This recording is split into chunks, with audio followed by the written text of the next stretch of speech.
قافلہ بچ کے نہیں آ سکتا. تو اب آپ ہمیں کوئی اپنا شاگرد دیجئے. مصعب بن عمیر کو حضور نے کہا جاؤ ان کے ساتھ. وہاں ان کا نام پڑ گیا المقری، پڑھانے والا قرآن پڑھانے والا.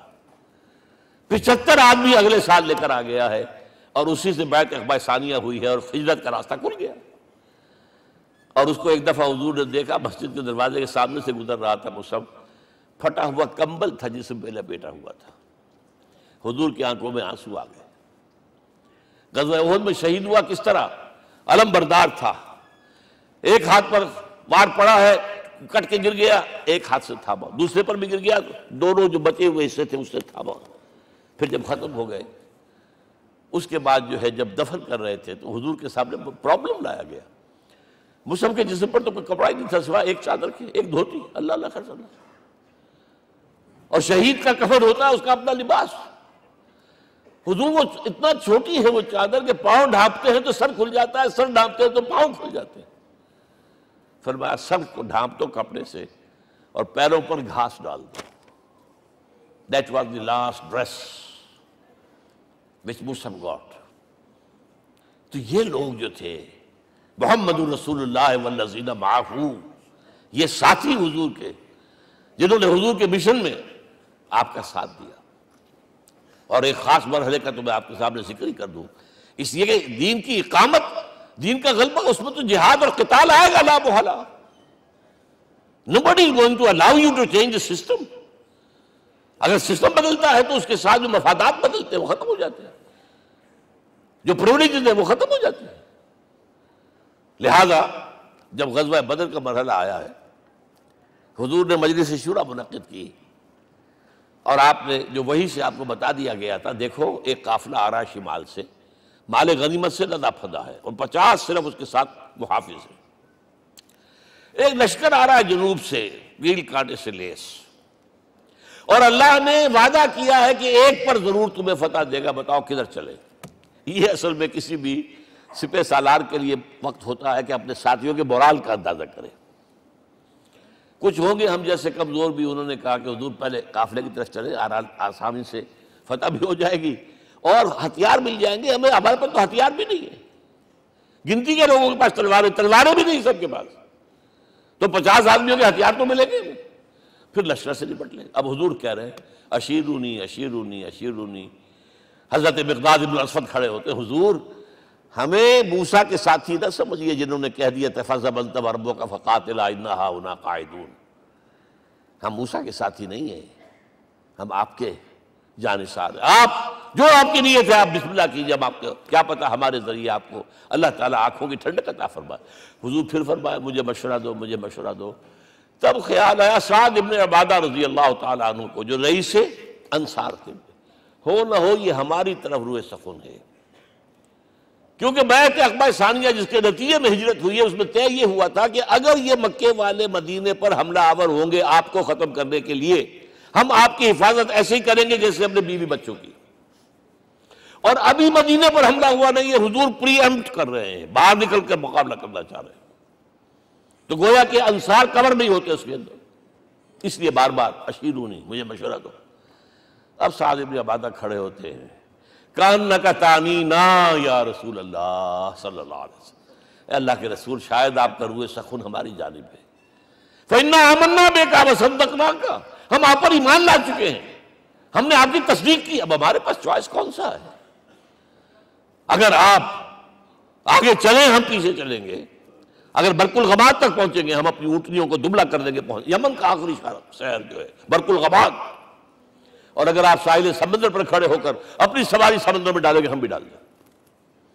بہرحال یہ مراحل ہیں کہ جن سے گزر کر حضور نے اللہ کے دین کو غالب کیا اور قائم کیا.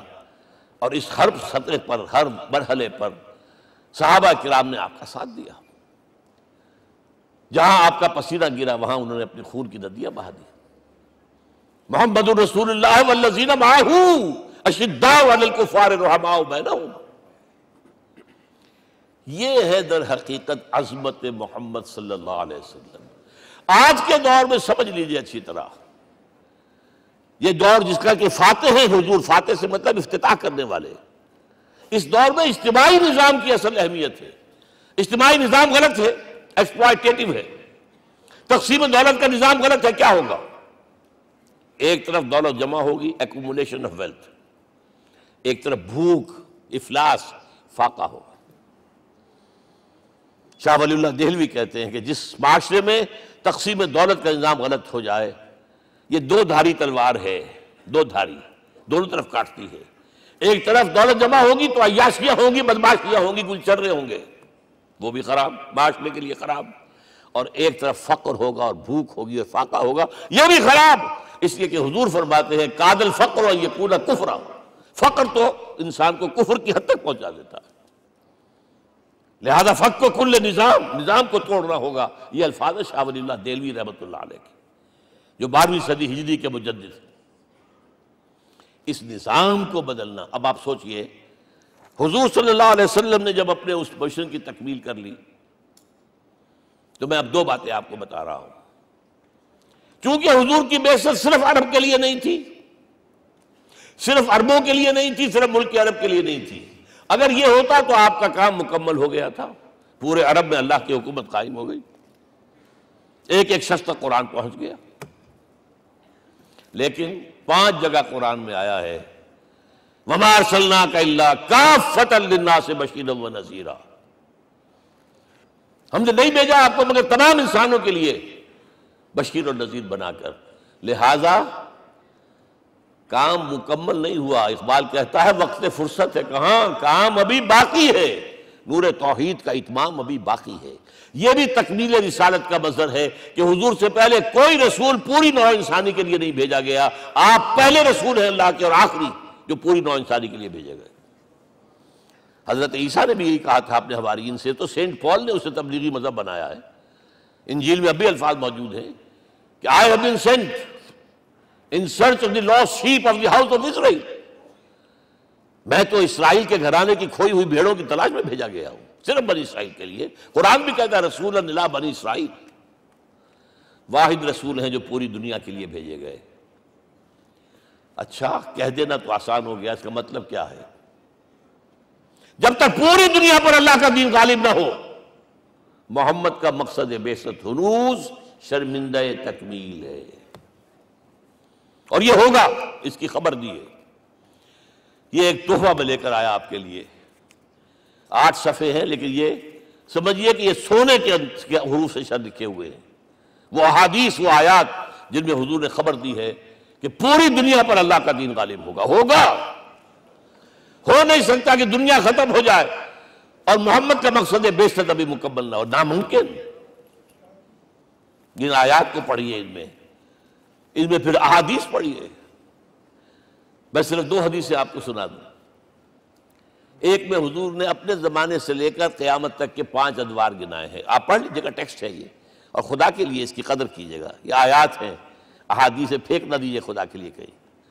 اور اس کے اندر جو ہے اس وقت کے جو مایوسی کے اندھیارے ہمارے اوپر چھائے ہوئے ہیں، اس کا علاج ہے کہ نہیں، اور بھی دور فلک ہیں ابھی آنے والے، ناز اتنا نہ کریں ہم کو ستانے والے. بہرحال